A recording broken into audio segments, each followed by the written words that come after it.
Good morning, class. So we'll be covering the next topic.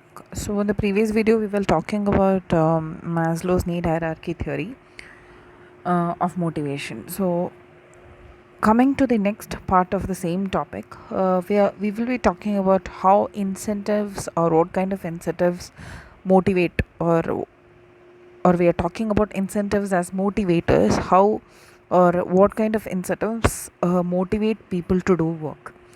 So, incentives can be divided broadly into financial incentives and non financial incentives.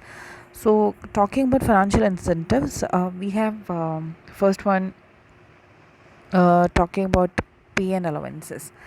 So, giving an introduction about financial incentives first, these incentives are basically calculated in terms of money. So, there is a monetary value towards it. So, all these incentives or all these rewards which we are calculating in terms of money are those which can satisfy the basic needs of people. Yeah, we need money to say run our daily life, isn't it? So it's not just lower level needs we are talking about, but there are higher needs, such as like how we see how we always compare people with huge net worths with social status and power and fame, right? So that is why money is again considered, or financial incentives are considered as a very good motivator, or it has its own what do you call that, power here to motivate people. It has so much of strength in itself to motivate people. So talking about or coming to pay and allowances, we know this is the basic type of incentive that every person or every employee in an organization will get. Now this can include the basic salary which we are talking about, or it can be any different kinds of allowances, such as say house rent allowances or different other kinds of allowances. And increments also can be brought under the same head, pay and allowances. So all these motivate people to improve their performance. Okay, so it's like, people, why do people try to even get a job? It's to get some money, right? They need a regular income. So pay or allowances are a part of regular income. So obviously that is the reason why financial incentive or pay or allowances play a very important role in motivating people to work. Then we have productivity linked wage incentives. So if you remember what we had discussed in the second chapter, principles of management, regarding differential piece rate system. So what did that state? It was talking about how people's out production units, or the number of how people's pay was related to, directly proportional to how much of outputs, or how much of say how much productivity people had, right? So the pay was in par with their output produced, right? So similarly, when we speak of productivity linked wage incentives, it's nothing but employees were paid on the basis of how much outputs they produced, or the efficiency of the worker, right? They were always here they were always compared to workers who were inefficient or did not reach the proper standards. So uh, there are different wage rates, which we had said that as an example in the differential piece rate system. Similarly here, the same thing, we are comparing efficiency with inefficiency, and efficient workers will be paid higher wages as compared to their other counterparts. Yeah. Next is bonus. So bonus is more like say a one time or once in a while reward kind of a thing. Yeah.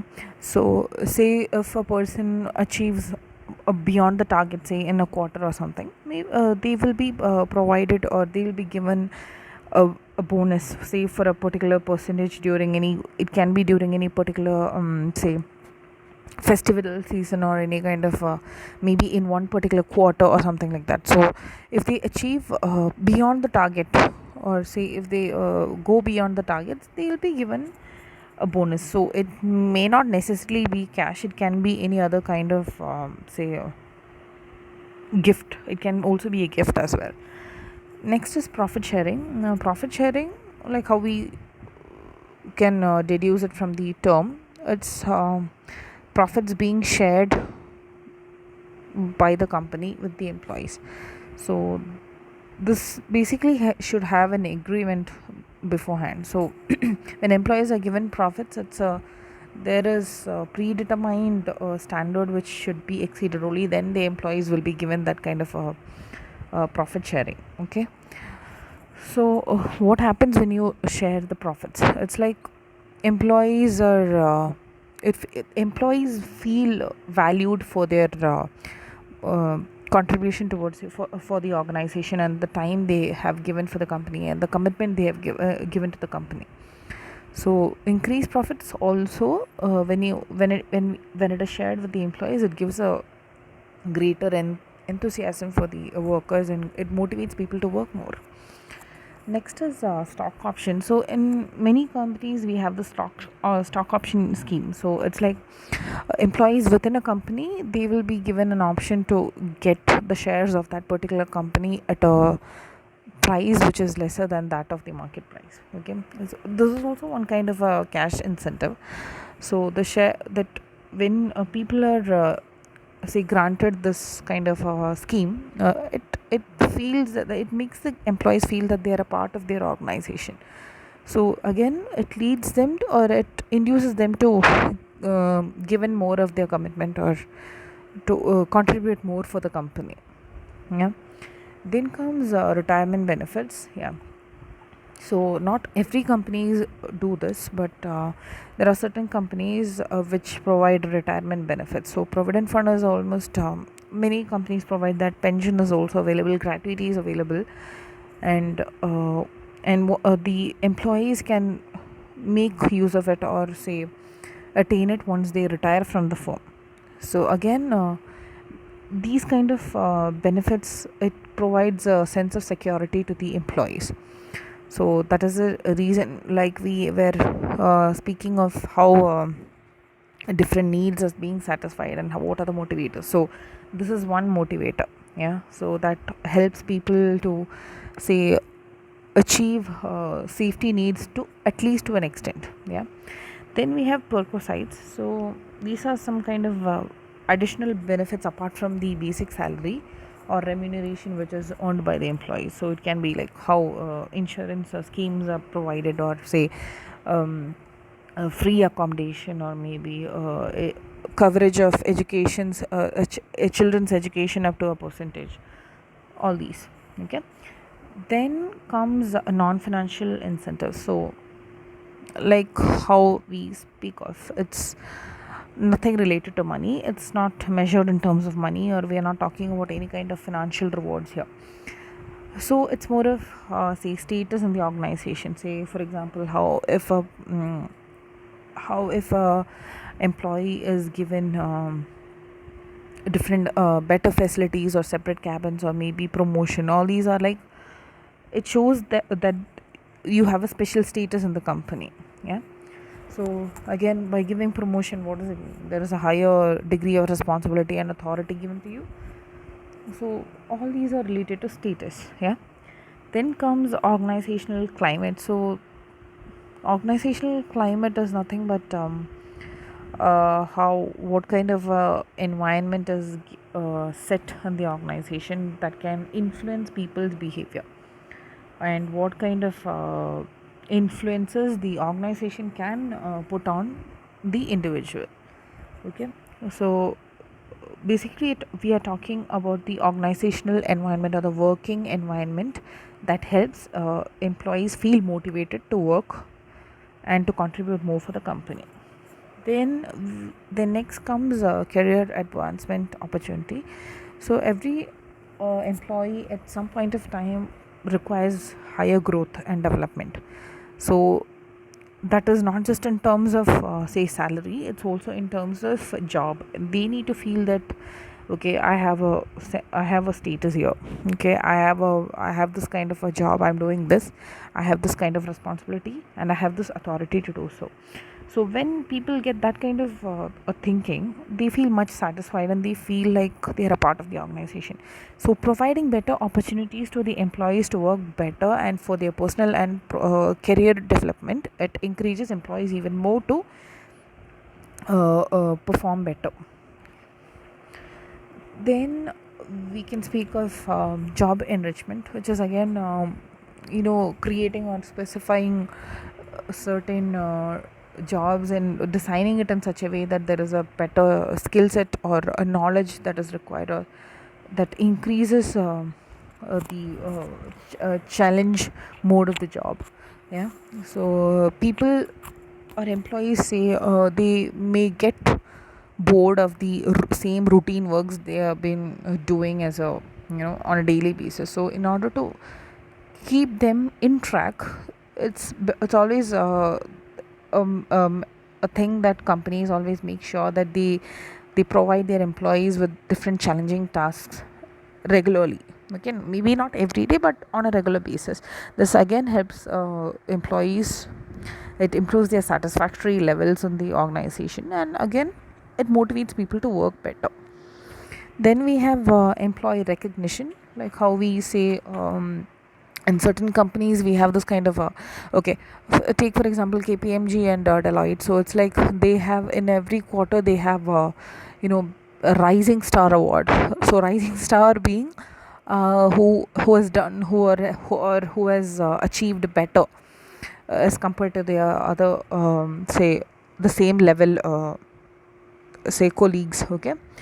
And like that who has achieved beyond the target, like that. So there are many such kind of different category of awards, who has done who has performed and outshine or outshone other people. And there are different programs which the companies set up in order to improve the work status of people. So what this does is every